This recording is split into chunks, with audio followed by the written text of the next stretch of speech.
Niger, Mahaman Lamine Zein a récemment accusé le Bénin et la France de vouloir déstabiliser son pays. Lors d'une conférence de presse le samedi 11 mai, le Premier ministre nigérien a critiqué l'attitude des autorités béninoises. Les relations avec Cotonou étaient extrêmement tendues et les relations diplomatiques au point mort, en raison de la fermeture de la frontière côté nigérien et du blocage des exportations d'hydrocarbures de l'autre. Les consultants de New World TV ont réalisé une analyse approfondie de cette situation, dont nous partageons un extrait dans cette vidéo. Regardons ensemble et n'hésitez pas à nous donner votre avis en commentaire. C'est parti. Ce que le Bénin ne sait pas, c'est qu'aujourd'hui avec les satellites, on peut compter même le nombre de soldats dans un camp militaire. Et le Niger, dirigé par des militaires, est assez sérieux pour ne pas dire des mensonges. Maintenant, le marché que le Bénin fait au Niger, ou bien tu ouvres tes frontières pour que mes Français et mes terroristes t'envahissent, ou bien nous on coupe le pipeline. Si tu étais Tiani, soucieux de la sécurité de ton pays et de ton peuple, ça ne se discute pas. Coupe le pipeline comme tu veux, tu peux l'exploser comme tes amis l'ont explosé dans les eaux de la Baltique. Fais-le si tu veux, si c'est ça qui t'intéresse. Mais la sécurité du Niger et des Nigériens n'est pas négociable. Vous avez mis tout un chapelet de camps militaires français. Tout le monde a vu leur équipement débarquer à Cotonou. On a vu, c'est pas une vision, ne me demande pas qui ici, les Nigériens, qui a raison. Quand on débarquait les armes à Cotonou, tout le monde a vu, c'était des frégates de guerre françaises. Les armes ont traversé combien? 600 km pour aller jusqu'à Kandi. On les a vus.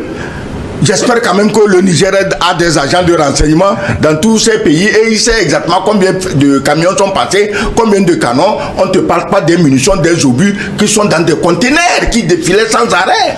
Maintenant, revenons au cœur du problème.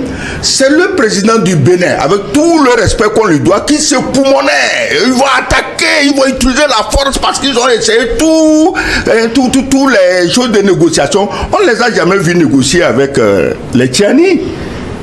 Donc, négociation finie, on va attaquer, on va y aller. Alors, entre-temps, il s'est rendu compte qu'il n'allait pas pour attaquer une bande de femmes, mais il allait pour attaquer des hommes. Alors il s'est calmé, mais pendant qu'il se calmait, des navires de guerre français déchargeaient des munitions, de tout au port de Cotonou, au vu et au sud de tout le monde. Et c'est ces gens, cette armada, qu'on va cacher dans un camp à Kandi, et quand on dit non, il n'y a pas de soldats français chez nous. Mais si les Français n'avaient pas l'intention de faire du mal au Niger, pourquoi ils nient leur présence? Les Russes n'ont pas nié leur présence au Niger. Mais ici, tout est fait pour nier que les Français sont là. Et pourtant, ils sont là. Il y a des reportages qui montrent qu'ils sont là. Donc, maintenant, pour te répondre à tes questions, il y a eu des contrats. Mais il y avait bien des contrats sur le gazoduc russe sous la mer Baltique, mais il a été flingué. Moi, je craignais même qu'un jour, avec la présence des Français à Kandi, qu'on a explosé le pipeline. Mais ils ont adopté une méthode, disons, plus civilisée entre griffes. Maintenant, le problème, c'est quoi?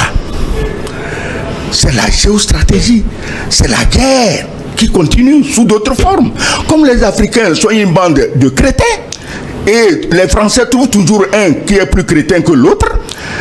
Mais pendant que Macron baladait Xi Jinping, le président chinois, dans les Pyrénées, en balade pédestre pour discuter géostratégie mondiale, les mêmes ont donné l'ordre à Cotonou de tordre le bras à la Chine en fermant le pipeline.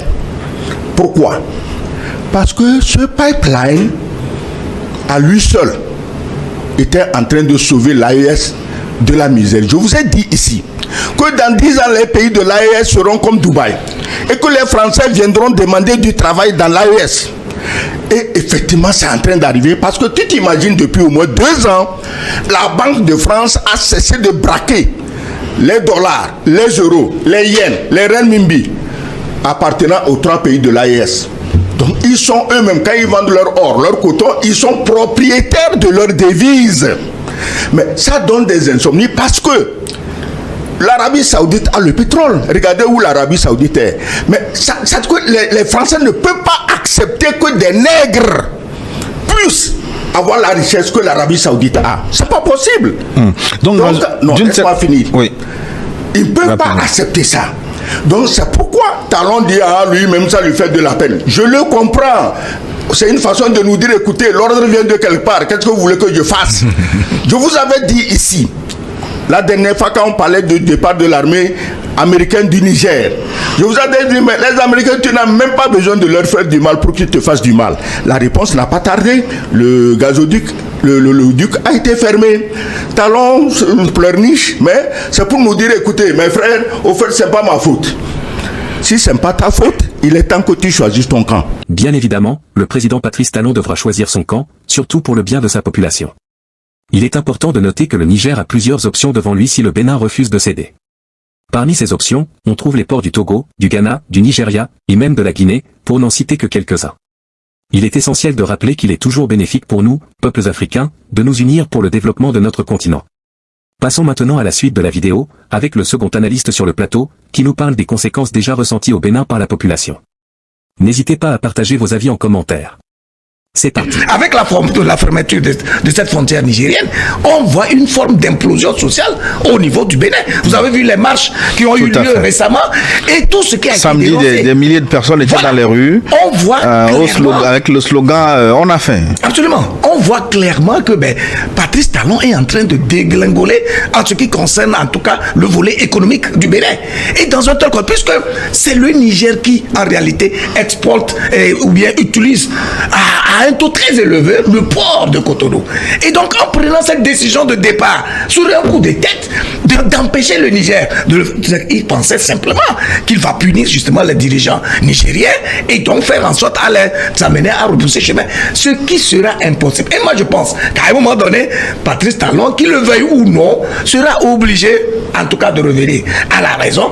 Heureusement que le Niger a été très clair dans sa réaction, indiquant que le Bénin abrite des bases militaires françaises dans lesquelles on forme les terroristes dans le but justement de déstabiliser le Niger. C'est d'ailleurs pour ça, la raison de sécurité étant la raison principale et qui a expliqué d'ailleurs que le Niger a fait partir les forces françaises de son territoire, les forces américaines de son territoire.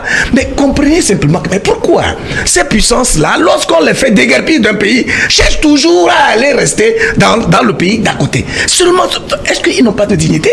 Pourquoi ils vont devenir des sans domicile fixe si leur objectif n'est pas justement de déstabiliser à tout prix des pays qui ont tendance à les résister, alors que justement c'est là-bas qu'ils tirent toutes les matières premières, les ressources dont leur économie et leur industrie ont besoin. Donc vraiment c'est un problème sérieux et je crois qu'il est temps pour nos dirigeants de se montrer véritablement responsables plus que jamais et qu'ils soient conscients qu'ils travaillent pour leur peuple, qu'ils sont là-bas pour leur peuple et qu'il n'y a aucun intérêt que sur un coup de tête, par souci de plaire à des puissances occidentales, et finissent par affamer leur propre peuple pour lesquels ils sont là. Nous espérons que cette analyse vous a offert une meilleure compréhension des tensions actuelles entre le Niger et le Bénin, ainsi que des défis et opportunités qui en découlent. Il est crucial pour nos nations de trouver des solutions pacifiques et de coopérer pour le bien-être de nos populations. Votre avis est important, alors n'hésitez pas à laisser vos commentaires et à partager vos perspectives. Merci de nous avoir suivis, et à bientôt pour une nouvelle vidéo.